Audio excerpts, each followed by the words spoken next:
Oh, anyhow, we forgave them, and they give us a couple of chickens, so that was all right.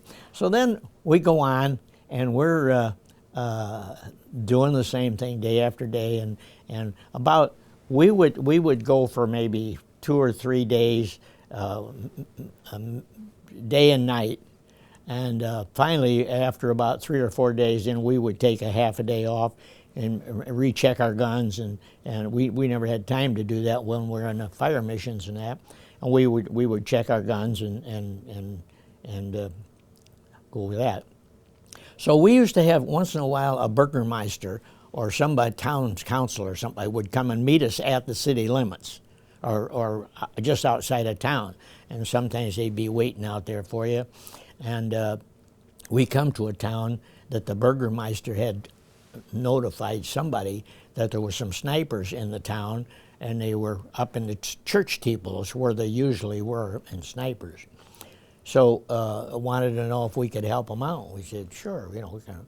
So we go up there, and we go to the edge of town, and we go in, and he written on a piece of paper showed what buildings and where there's 2 or 3 snipers. So we said, okay. So we went in, and we got in about a block from the church. Now that guy in the block in the church, that sniper who was in the box, the guy was an idiot. He was an idiot. I come down that street, and I got about 3/4 of a block from that church. That guy shot at me. I got 4 50 caliber machine guns. He's got 1 sniper rifle. What he should have done, and the war would have been over. No, he's been die hard. So we pull up a little bit, and I hollered for my driver to stop, and he stopped, and I turned my guns over that way, and I just hit the right at the steeple, and I just hit the trigger, and it just went like that, and full of holes. You won't believe this. He shot back at me, the sniper up there. We said, this guy is a real idiot. He's nuts. So finally, we pull up a little bit closer, and I really let him have it. Cut the steeple right off. Thing toppled over, and then we pulled up out in front of this church and stopped. Of course, the driver couldn't get out because we never leave the machine alone. So I pulled myself up out of that turret, and there was a couple of infantrymen standing around there, other ones. So I motioned to them, and they came, and we went up the stairwell and up to the top, and we were ready. I didn't have a weapon with them, but they had M1s.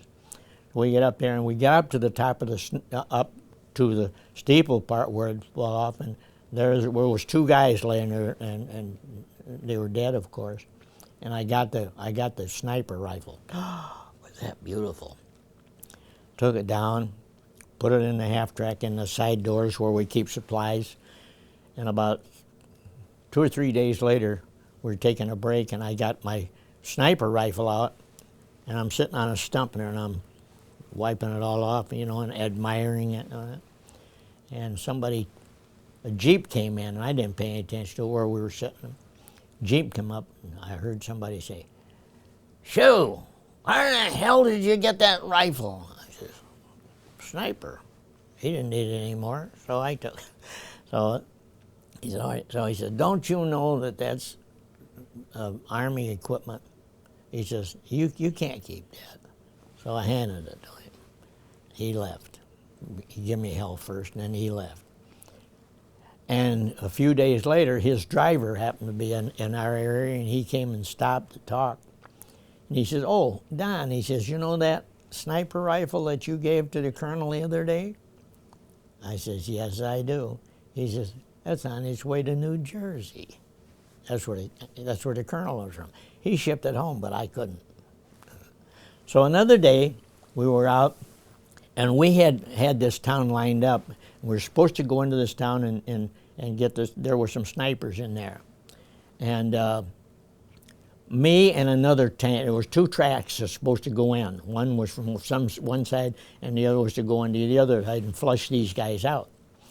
So we were sitting there waiting, and the time that we were supposed to go in came, and the guy that was supposed to go in with me, the other tank that was supposed to go in with me, no show. And we said, well, he maybe got in trouble someplace. So, well, it's time to go in. So, I'll go in alone. Well, with my track, I'll go in again. So we went in there, done some shooting, just shooting at anything that wouldn't move, and went through the town, and it was just a real small town. So we come back out, and just as I come back out of town, we're on the outer edge there, this other half track comes up. And I think we both said at the same time, where you been? The guy says, well, we were, he got his map out, and he says, we were over here. So we looked at the map. I was in the wrong town. Here I was in there shooting this town up that was ours. And so I told him, I said, look, you don't tell the colonel, I don't tell the colonel, we'll just leave it. And I never caught hell for that, so evidently it was all right. So that's the kind of things that we had to put up with. And snipers were a real pain. And we had an unwritten law about snipers for this reason. More than once, several times, I've seen a guy laying on the road or on the street or in the ditch with his helmet and the two big stars on it. That's a medic. They were the same as we did, only they had two white dots with a red cross. Dead, and a bullet hole right through the red cross. Snipers used them for target practice.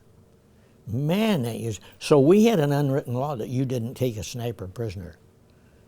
They'd be up in a steeple or up in a high building someplace, and then they'd be giving the townspeople crazy, driving them nuts, and us too.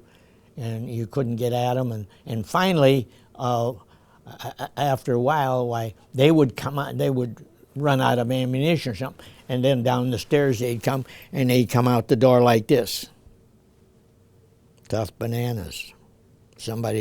They wouldn't get off the porch, and somebody would blow them up. Snipers, you never take them prisoner of war. Same thing with SS.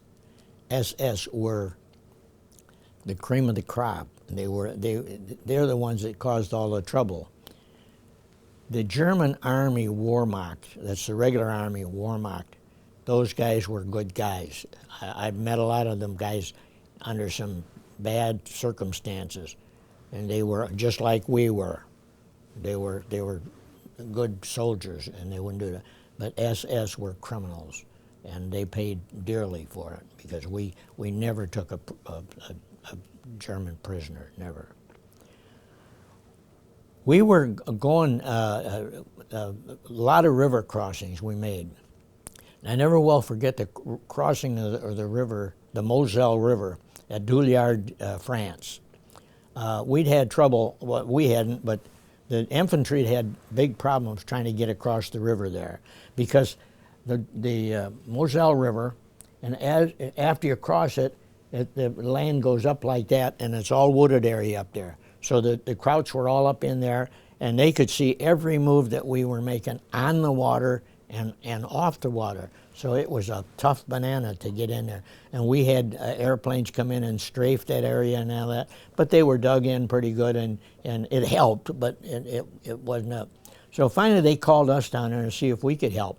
So I think we sent 5 half-tracks down there one day, and we started digging them all in on the shore. And we were getting blasted from the hills. They were throwing mortars down on us, and so we finally, after about 2 or 3 days there, they had the push that was on. So they says, tomorrow morning we're going to go. So tomorrow morning we get all set. We had our half tracks all set up along right on the water's edge.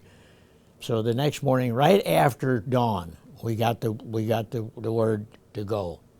And we just opened up, and the trees ahead of us, they didn't clear the trees or anything for us.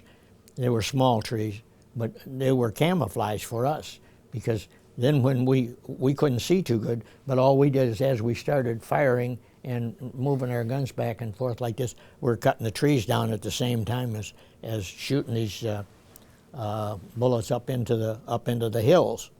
And as I was sitting in that, I never will forget, I was sitting in that turret, and I could look up through these trees, and as we opened up with our 5 guns firing, and we could see Germans running in every way up there and falling, so you knew you were getting them.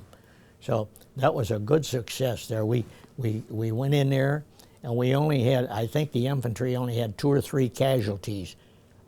They come in from the sides. They had crossed downstream and upstream and went in, and then they come in from the sides as we were shooting up the middle.